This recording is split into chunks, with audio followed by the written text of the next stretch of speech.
ये कहानी किशनगंज नाम के एक छोटे से गांव की है, जहां बिरजू नाम का एक बहुत सीधा साधा और ईमानदार किसान अपनी पत्नी गौरी के साथ रहता था।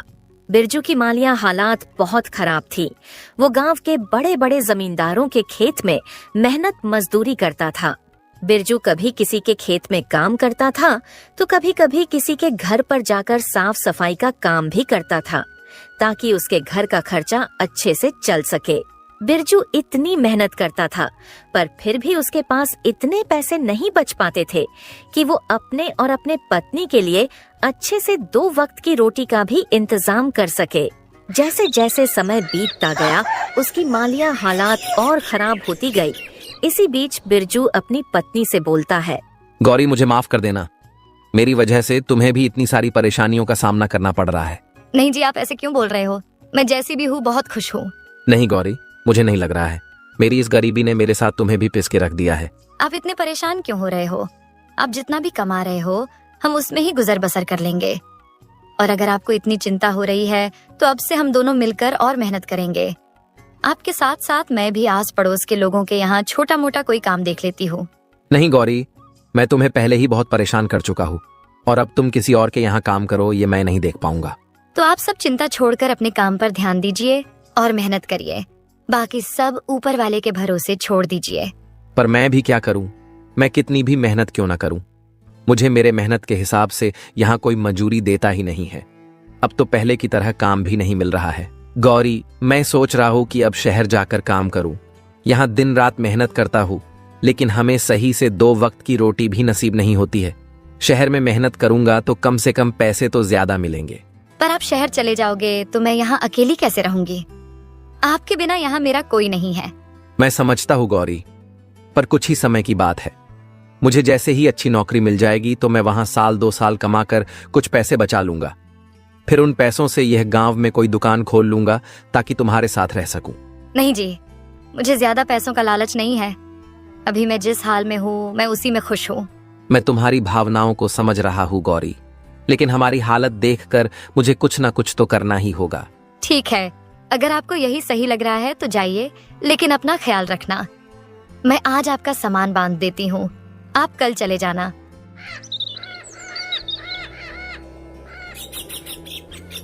अगले दिन बिरजू अपने सामान की बैग लेकर शहर की ओर चल पड़ता है। पूरे दिन चलने के बाद आखिरकार बिरजू शहर में पहुंच जाता है। जिस शहर में बिरजू काम की तलाश में गया था, वो शहर उसके लिए बिल्कुल अनजान था। उस शहर में बिरजू का ना तो कोई मित्र था और ना ही कोई सखा संबंधी।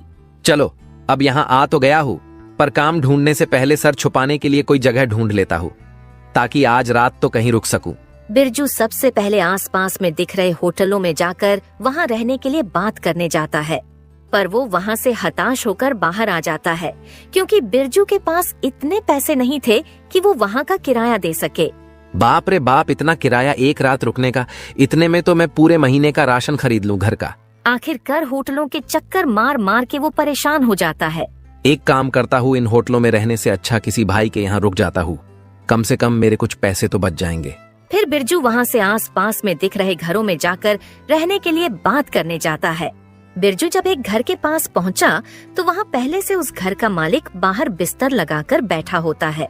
भाई, मैं बहुत दूर गांव से आया हूँ और अब शाम होने वाली है, और मुझे रात बिताने के लिए थोड़ी जगह चाहिए। अगर आप मुझे रात भर रुकने के लिए अपने घर में थोड़ी जगह दे देंगे तो बहुत मेहरबानी होगी। तुम गांव से आए हो या कहीं और से, मुझे इससे कोई फर्क नहीं पड़ता है। मैं तुम्हें जानता पहचानता नहीं हूँ, तो मैं तुम्हें अपने घर में कैसे ठहरा सकता हूँ? बहुत से लोग शहर में काम करने आते हैं, तुम कोई नए नहीं हो। जाओ और अपना ठिकाना कहीं और ढूंढो। बिरजू को उस व्यक्ति की बातें बहुत बुरी लगती है, पर वो उसे बिना कुछ कहे वहाँ से चला जाता है। थोड़ी देर चलते चलते वो एक दूसरे घर के पास पहुँच जाता है, जहाँ एक महिला बैठी होती है। बहन, मैं बहुत दूर से आया हूँ काम की तलाश में, पर अब कुछ ही देर में रात हो जाएगी, तो आज रात को रुकने के लिए जगह तलाश कर रहा हूँ। क्या मैं आपके यहाँ आज रात रुक सकता हूँ क्या? भाई, मैं आपकी मजबूरी समझ सकती हूँ, पर मेरे घर में केवल मैं और मेरी बेटी रहती है, तो मैं ऐसे ही किसी पराये मर्द को अपने घर में नहीं रुका सकती हूँ। मुझे माफ कर दीजिए। अरे कोई बात नहीं है बहन, आपकी मदद के लिए धन्यवाद। बिरजू वहाँ से भी निराश होकर अपने लिए दूसरे घर की तलाश में निकल जाता है। बिरजू कई घरों में जाता है, लेकिन हर कोई उसे अपने घर में ठहराने से मना कर देता है। ये सब देखकर बिरजू बहुत ही निराश हो जाता है। फिर सोचने लगता है, इस शहर में कोई भी मुझे अपने घर में ठहराने के लिए तैयार ही नहीं है। अब मैं रात में कहाँ जाऊं?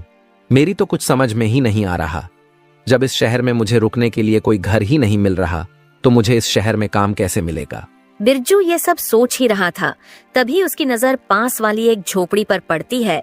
बिरजू फौरन उस घर के पास चला जाता है। बिरजू जब उस घर के पास पहुंचा तो उसने देखा अंदर एक बूढ़ी अम्मा बैठी है। बिरजू उन्हें आवाज लगाता है, अम्मा, क्या मैं आपसे 2 मिनट बात कर सकता हूँ? बिरजू की आवाज सुनकर बूढ़ी अम्मा बाहर आ जाती है। अम्मा, मैं इस शहर में काम की तलाश में आया हूँ, पर कोई भी मुझे अपने घर में ठहराने के लिए तैयार ही नहीं है। बस अब आपसे ही उम्मीद है, कृपा करके आप मुझे अपने घर में रात भर रुकने की जगह दे दीजिए। बेटा, तुमने मुझे माँ कहा है और एक माँ अपने बेटे को घर के बाहर कैसे छोड़ सकती है? चलो आओ, अंदर आ जाओ। बिरजू उस बूढ़ी अम्मा के साथ घर के अंदर चला जाता है। फिर वह अम्मा बिरजू से कहती है, बेटा, तुम इसे अपना ही घर समझो। तुम जब तक चाहो तब तक यहाँ रह सकते हो। अम्मा, इस घर में आप अकेले रहते हो क्या? आपके परिवार के बाकी लोग आपके साथ नहीं रहते हैं क्या? बेटा, मेरे परिवार में कोई नहीं है। मेरे पति तो कई साल पहले ही मुझे छोड़ के जा चुके हैं और एक लड़का था, वो भी विदेश में जाकर रहता है। इस घर में मैं अकेली रहती हूँ। माँ, अब आप चिंता मत कीजिए, मैं हूं ना आपके साथ। अब आप इस घर में अकेली नहीं हैं। अब से आप मुझे अपना बेटा ही समझिए। बेटा, तू बहुत अच्छा इंसान है, देखने में भी बहुत भला लगता है। इस शहर में बहुत होशियारी से रहना, क्योंकि यहाँ बहुत ठग रहते हैं। वे नए आदमी को देखकर उसे ठग लेते हैं। ठीक है अम्मा, मैं ध्यान रखूंगा, आप परेशान मत होइए। बेटा, वैसे तुमने कोई काम देखा है या देखना बाकी है?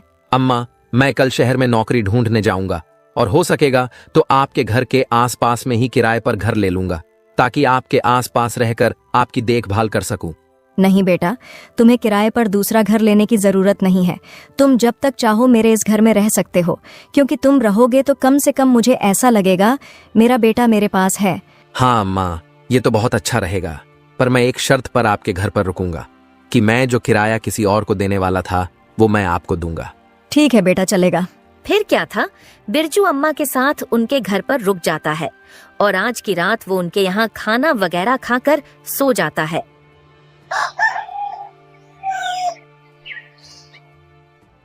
अगली सुबह सुबह बिरजू काम की तलाश में निकल जाता है। जल्दी ही उसे एक सेठ के गोदाम पर काम मिल जाता है। बिरजू कभी भी सेठ के किसी भी काम से इनकार नहीं करता था और वो हर काम को लगन और ईमानदारी से करता था। बिरजू के काम के प्रति मेहनत और लगन को देखकर सेठ बिरजू से बहुत खुश रहते थे। बिरजू को इतनी मेहनत करते देख सेठ बिरजू की पगार भी बढ़ा देते हैं। बिरजू अपनी कमाई से सिर्फ उतना ही खर्च करता था जितने की उसे जरूरत होती थी और बाकी बचे हुए पैसे को वो एक छोटी सी थैली में बचत किया करता था। शहर में काम करते करते बिरजू को अब कुछ दिन बीत जाते हैं। ऐसे ही एक दिन बिरजू अम्मा के घर के बाहर बैठे बैठे सोचता है, जब मैं 10,000 रुपए जमा कर लूंगा तब मैं पूरे पैसे लेकर अपनी पत्नी के पास चला जाऊंगा। फिर गांव में कोई अच्छी सी दुकान खोल लूंगा ताकि गांव में अपने पत्नी के पास रह सकूं।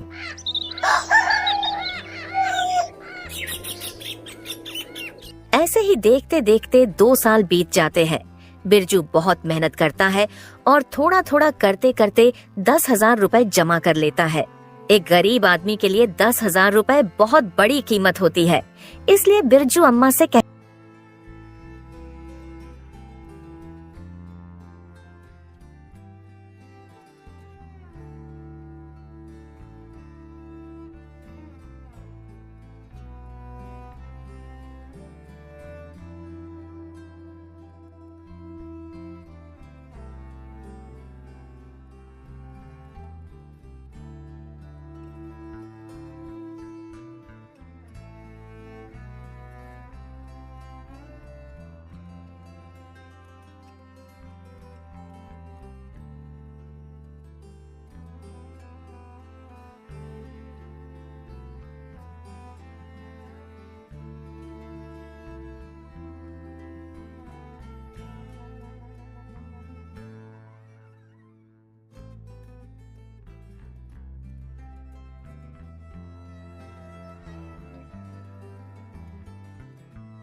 अम्मा, अब मेरे पास पूरे 10,000 रुपए हो गए हैं। अब मुझे चिंता हो रही है, और अब किसी कारण ये रुपए कहीं खो गए या फिर किसी ने छीन लिए तो बड़ा ही अनर्थ हो जाएगा। इसलिए इतने बड़े रकम को अपने साथ लिए घूमना तो बेवकूफी होगी, और इस घर में पैसे छुपा कर रखना भी सही नहीं है। क्या पता मुझे कोई पैसे छुपाते देख ले और बाद में पैसे चुरा कर ले जाए, तो फिर मुझे तो खाली हाथ ही घर लौटना पड़ेगा। आजकल किसी पर भी भरोसा नहीं किया जा सकता है। बहुत ही बदमाश और बुरे लोग रहते हैं इस शहर में, इसलिए अब मुझे अपने घर चले जाना चाहिए। बेटा तू सही कह रहा है, लेकिन बेटा तू इतनी जल्दी अपने गांव क्यों जा रहा है? थोड़े दिन और रुक जा। अम्मा, रुकना तो मैं भी चाहता हूँ, लेकिन मैं इन पैसों की वजह से जा रहा हूँ।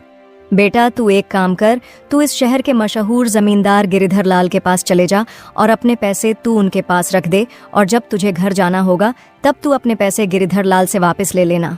लेकिन अम्मा, मैं उस जमींदार के पास अपने पैसे कैसे रख सकता हूँ? क्या पता कल के समय पर वो पैसे देने से मना कर दे तो? बेटा गिरिधर लाल बहुत ही ईमानदार और नेक आदमी है, तुम बेफिक्र होकर अपने पैसे उसे दे सकते हो। शहर में ऐसे बहुत से लोग हैं जो अपने पैसे उसके पास रखते हैं। अम्मा की बात मानकर बिरजू अपने 10,000 रुपए लेकर गिरिधर लाल के पास पहुंच जाता है। जमींदार अपने सामने नए आदमी को देखकर बोला, कौन हो भाई तुम, और तुम यहाँ क्यों आए हो? पहले तो तुम्हें कभी यहाँ नहीं देखा। जमींदार साहब, मेरा नाम बिरजू है। मैं यहाँ का रहने वाला नहीं हूँ। मैं तो गांव से यहाँ कमाने आया हूँ। मैंने कई साल तक मेहनत करके अपने पास 10,000 रुपए जमा किए हैं, और आप तो जानते हो शहर का माहौल ठीक नहीं है, इसलिए मैं अपने पूरे पैसे आपके पास एक अमानत की तौर पर रखने आया हूँ। मैंने सुना है कि पूरे शहर में बस एक आप ही है जिसके पास मेरे पैसे सुरक्षित रहेंगे। जब तक मैं इस शहर में रहूंगा और काम करूंगा, तब तक मेरे पैसे आपके पास सुरक्षित रहेंगे। मेहरबानी करके आप इन पैसों को अपने पास रख लीजिए। गिरिधर लाल ने जल्दी से पैसों की थैली अपने पास ले ली और फिर वो बिरजू से बोला, सही कहा बिरजू भाई, तुम्हें अपने पैसे रखने के लिए इससे और बेहतर जगह कहीं नहीं मिलेगी, इसलिए अब तुम चिंता मत करो। अब तुम्हारे ये पैसे मेरे पास सुरक्षित रहेंगे। अब तुम बिना किसी चिंता के अपने घर जा सकते हो। जब भी तुम्हारा मन चाहे अपने पैसे वापस ले जाना। जमींदार की ऐसी बातें सुनकर बिरजू भी बेफिक्र होकर अपने घर चला जाता है।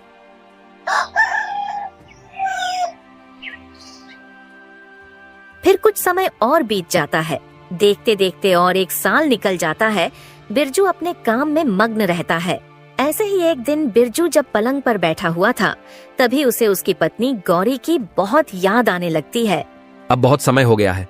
देखते देखते 3 साल गुजर गए। अब तो मुझे गौरी के पास जाना ही होगा। अब जब बिरजू अपनी पत्नी के पास जाने का निश्चय करता है, तो वो सबसे पहले अम्मा को सारी बात बताने चला जाता है। अम्मा, अब बहुत समय बीत गया है। अब मैं सोच रहा हूँ गौरी के पास चला जाऊं। मैं तो उसे कहकर आया था 1-2 साल में आ जाऊंगा, पर अब मुझे यहाँ कमाते कमाते 3 साल हो गए हैं। ठीक है बेटा, जैसा तुमको सही लगे। फिर क्या था, बिरजू अपने घर जाने की तैयारी करके जमींदार के पास अपने पैसे लेने चला जाता है। जमींदार साहब, मैं अब अपने गांव जा रहा हूँ, इसलिए मैं आपके पास अपने पैसे लेने आया हूँ। कृपा करके आप मेरे पैसे मुझे लौटा दीजिए। जमींदार बिरजू को गौर से देखकर बोला, तुम किस पैसे की बात कर रहे हो भाई?